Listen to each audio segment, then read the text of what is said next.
Hello everyone. सो आप लोग demand कर रहे थे कि मेरा रूटीन क्या होता था एग्ज़ाम प्रिपरेशन के टाइम, और मैं कैसे पढ़ा करता था और कितने घंटे पढ़ा करता था। तो इस वीडियो में मैं बताने वाला हूँ कि मैं कैसे और कितना घंटे पढ़ा करता था। सो चलिए शुरू करते हैं। देखो, सबसे पहले मैं कोई इतना जल्दी नहीं उठता था। लिटरली बता रहा हूँ, मैं कोई जल्दी नहीं उठता था, लेकिन हाँ ये है कि मैं 7 साढ़े 7 बजे तक आराम से उठ जाता था। मतलब कि मैं कोशिश ये करता था कि साढ़े 7 से 8 के बीच में मेरी जो है वो स्टडी चालू हो जानी चाहिए। अब 7 बजे भी कभी उठ जाता था, कभी साढ़े 7 बजे। ऐसे उठ के मैंने ब्रश वगैरह किया, चाय बन वैसे तो इस टाइम तक चाय बन ही जाती है। नहीं बनी हो तो खुद ही बना लिया करो, और क्या। अपने को काम करना है तो फटाफट चाय रिफ़्रेश हो गए और अपनी जो है स्टडी स्टार्ट कर दी। अब मैं अपनी पढ़ाई की स्टार्टिंग जो है वो हमेशा रीडिंग से करता था। पहले एक कोई भी इंग्लिश न्यूज़पेपर 10 से 15 मिनट उसको देता था मैं, मतलब कोई भी 1-2 पैराग्राफ पढ़ लिए बस। अब शुरू में मेरे को भी कुछ मतलब इतना अंडरस्टैंड नहीं होता था। वैसे तो मैं इंग्लिश मीडियम से हूँ, लेकिन फिर भी थोड़ा शुरू में प्रॉब्लम होती है। लेकिन फिर धीरे-धीरे मेरे को है ना पैराग्राफ समझ में आने लग गया था, और वोकैब वगैरह भी करने लग गया था, तो मेरे को आराम से मैं समझ जाता था। तो 1-2 पैराग्राफ न्यूज़पेपर में पढ़ लेता था, कुछ न्यूज़ ट्रेंडिंग में है तो वो पढ़ ली, बस इतना कर लेता था। उसके बाद वोकैब से स्टार्ट करता था मैं, ठीक है। अब वोकैब में अब एग्ज़ाम टाइम पे क्या है कि मेरा बार-बार बस वो वोकैब में रिपीटेशन करना होता है, तो मैं लगभग 100 टू 150 सिनोनिम डेली करता था। उसके बाद मैं इडियम्स जो मैंने मार्क कर रखे हैं वो कर लेता था, और ओडब्ल्यूएस भी सेम ऐसे ही करता था। अब अभी जो मतलब एग्ज़ाम टाइम पे जब मेरा सब कुछ कंप्लीट हो गया था, ये सब रिवीजन ही चल रहा था। लेकिन जब मेरा सिलेबस कंप्लीट नहीं था तो मैं कम सिनोनिम रखता था। मतलब जब लर्न कर रहा था तो थोड़ा टाइम तो देना पड़ता है उनको, तो तब मैं कम डोज रखता था। लेकिन फिर भी मतलब तब वो मैं वोकैब को 1.5 से 2 घंटा देता था। लेकिन ये सब वोकैब में स्पेलिंग्स कुछ मतलब मैंने मार्क कर रखी है जो मुझे मॉक टेस्ट में मिली है। ऐसे करके मैं वोकैब वोकैब का सेक्शन जो है वो 9 साढ़े 9 बजे तक आराम से निपटा देता था, मतलब ख़त्म कर लेता था। उसके बाद में ग्रामर में, जैसे कि ग्रामर मेरे को एक चैप्टर का तो मैं डेली रिवीजन करता ही था, उसके रूल्स, इंपॉर्टेंट रूल्स, और क्वेश्चंस वगैरह नहीं लगाता था। मॉक टेस्ट से मेरे कवर हो जाते थे। लेकिन अगर कोई मेरा वीक टॉपिक बच रहा है, जैसे कि कोई प्रिपोजिशन का है, कोई एक्टिव पैसिव का है, ऐसे अगर कोई वीक बच रहा है ना, तो उसको भी मैं इसी में कवर कर लेता था, और कुछ क्वेश्चंस उसके भी लगा लेता था ताकि मैं उसमें अच्छा परफॉर्म कर पाऊँ। उसके बाद में मेरे को इतना सब करके वोकैब और ग्रामर मिला के मेरे को 10 साढ़े 10 बज ही जाते थे, है ना। उसके बाद में मैं मॉक टेस्ट एक लगाना शुरू करता था। अब इंग्लिश मेरा अच्छा था ना, तो मेरे को इससे ज़्यादा देने का मतलब ज़रूरत नहीं पड़ता था। लेकिन अगर आपका वीक है तो इसको थोड़ा ज़्यादा टाइम देना पड़ेगा। अब मॉक टेस्ट में मैं 10-15 मिनट में अपनी रीजनिंग कंप्लीट कर लेता था। उसके बाद में जो जीएस वाला सेक्शन है उसके लिए 5 से 10 मिनट, और इंग्लिश वाले के लिए 10 से 15 मिनट में, मतलब 30 मिनट में पूरा सेक्शन में जो है वो 30 मिनट से कम में 20 से 25 मिनट में पूरा जो सेक्शन कंप्लीट कर लेता था मैं सेकंड वाला। और पूरे मॉक टेस्ट का मिला के 30-40 मिनट से ज़्यादा नहीं देता था मैं, क्योंकि हो जाता था मेरे इतने में। और उसके बाद में मॉक टेस्ट के बाद में उसका एनालाइज करने में ऐसे करके मुझे 1 से 1.5 घंटा, मतलब लगभग क्यों मान लो पूरे मॉक टेस्ट में मेरे 11 साढ़े 11 बज ही जाते थे। 11 साढ़े 11 बज गए। अब वो मॉक टेस्ट एनालाइज करके, और फिर उसका मतलब बुक, वो जो कॉपी मैंने बना रखी थी वो कॉपी में नोट करना है। फिर उसके बाद में जब नंबर नहीं आते थे तो थोड़ा टेंशन में ऐसे ही थोड़ा बहुत सोच लेता था, मोबाइल चला लेता था। इतने में मेरा मतलब 12 बज जाते थे। तो ये मेरा एक जो स्लॉट है वो कंप्लीट हो जाता था। उसके बाद में मैं सुबह सुबह जल्दी नहीं नहाता था, क्योंकि वैसे ही मैं मतलब नींद से उठे हैं तो वैसे ही रिफ़्रेश रहते हैं। अब ये नहाने का काम, नहाने धोने का काम, कपड़े मैं अपने खुद ही धोता हूँ अभी भी। तो इस टाइम में करता था 12 से 1:30 बजे के बीच में, ठीक है। अपना काम मैं खुद करता था। तो लंच भी हो गए, नहाना भी हो गया, और अगर कुछ काम है मतलब मोबाइल वगैरह चलाना, ऐसे करके मेरे को है ना मोबाइल इतना नहीं चलाता था, लेकिन थोड़ा बहुत खाना खा के ऐसे ही कुछ भी टाइम पास कर लिया तो कर लिया। लेकिन 1-1:30 मेरे को इसमें बज जाते थे। 12 से डेढ़ 1 बज गए, 1:30 बजे, कभी कभी 2 भी बज जाते थे। उसके बाद में फिर मेरा सेकंड स्लॉट जो है वो जीएस का स्टार्ट होता था। अब जीएस में मैं ऐसा करता था कि जैसे रिवीजन एक सब्जेक्ट का तो करना ही है, उसके साथ 250 से 300 पीवाईक्यू जो करनी है। अगर के मतलब मैं पॉलिटी के अगर पीवाईक्यू कर रहा हूँ तो हिस्ट्री रिवीजन में चल रहा है, ऐसे अल्टरनेट बेस में मैं रिवीजन और पीवाईक्यू करता था।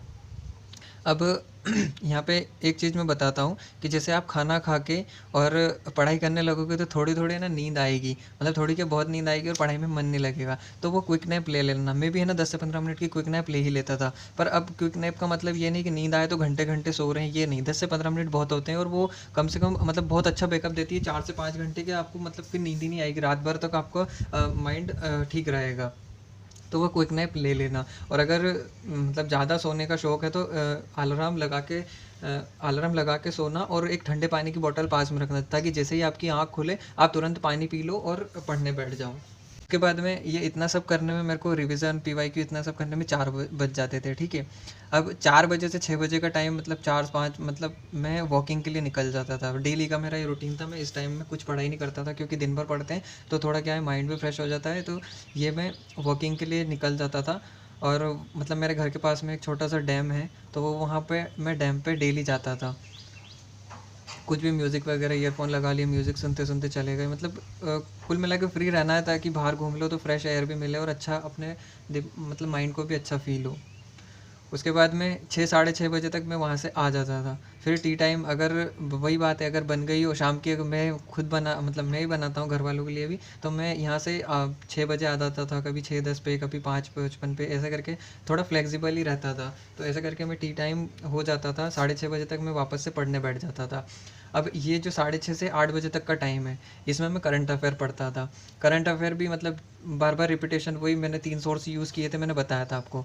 तो करंट अफेयर पढ़ता था। करंट अफेयर पढ़ने के बाद में जैसे कि कुछ सेक्शन रह जाते हैं ना, कि जैसे मेरे को मॉक टेस्ट में मिला कि यार ये मेरा जो है वो पोर्शन अधूरा है, तो मैं उसको यूट्यूब से कवर कर लेता था।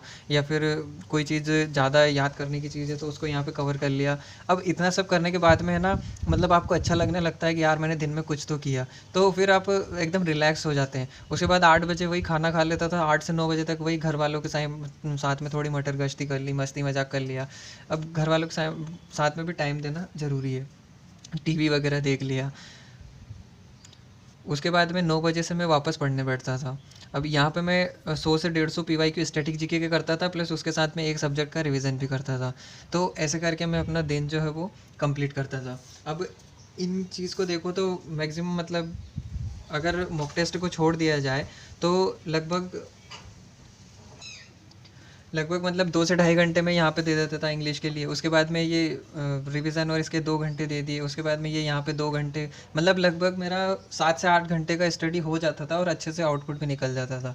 अब देखो, अभी अगर आप सिलेबस कंप्लीट कर रहे हो तो मॉक टेस्ट को मैं छोड़ देता था। मतलब मॉक टेस्ट का अपना टाइम था, उस टाइम में क्लास कर रहा होता था। शुरू में आपको पुश करना होता है, उसके बाद में टाइम कम हो जाता है और पढ़ने में मज़ा भी आता है। तो आपको जब आप सिलेबस कंप्लीट कर रहे हो तो आपको पुश करना पड़ेगा। अब देखो, अभी मैं बिल्कुल चिल करके पढ़ता था। ऐसा नहीं है कि बिल्कुल चिल रहता था मैं, मेरे को कोई प्रॉब्लम ही नहीं है ऐसा वैसा। टेंशन सबको होता है एग्ज़ाम का कि यार होगा नहीं होगा, होगा नहीं होगा। ऐसा टेंशन मेरे को भी रहता था जब तक कि मेरा रिजल्ट नहीं आ गया। तो ये तो एकदम नॉर्मल है, कोई उसका पढ़ रहे हो तो टेंशन भी हो गई सही। लेकिन जब आप इतना सब पढ़ोगे ना तो कहीं ना कहीं आपके मन में होप रहेगी कि यार मैं इतना कुछ कर रहा हूँ तो कुछ तो मेरे को मिलेगा। तो आपको बस अपना जो है वो पढ़ना चालू रखना है।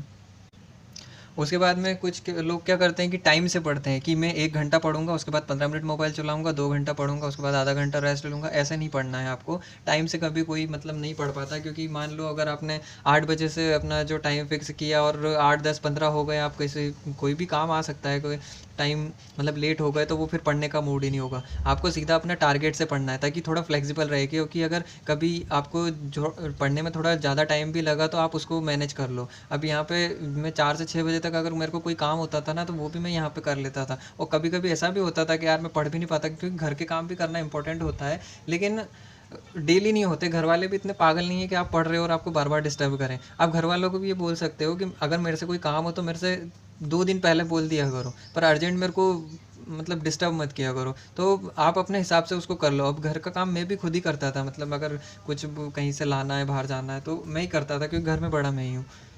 आपको अपना जो टाइम टेबल है ना वो मतलब फ्लेक्सिबल रखना है। ऐसा नहीं कि कितना टाइम पढ़ना है, आप कितना पढ़ पा रहे हो ये देखना है। और जितना हो सके, अगर आप 5 घंटे भी दे पा रहे हो ना, कोई जॉब कर रहा है तो वो 5 घंटे को भी अच्छे से यूटिलाइज़ करो।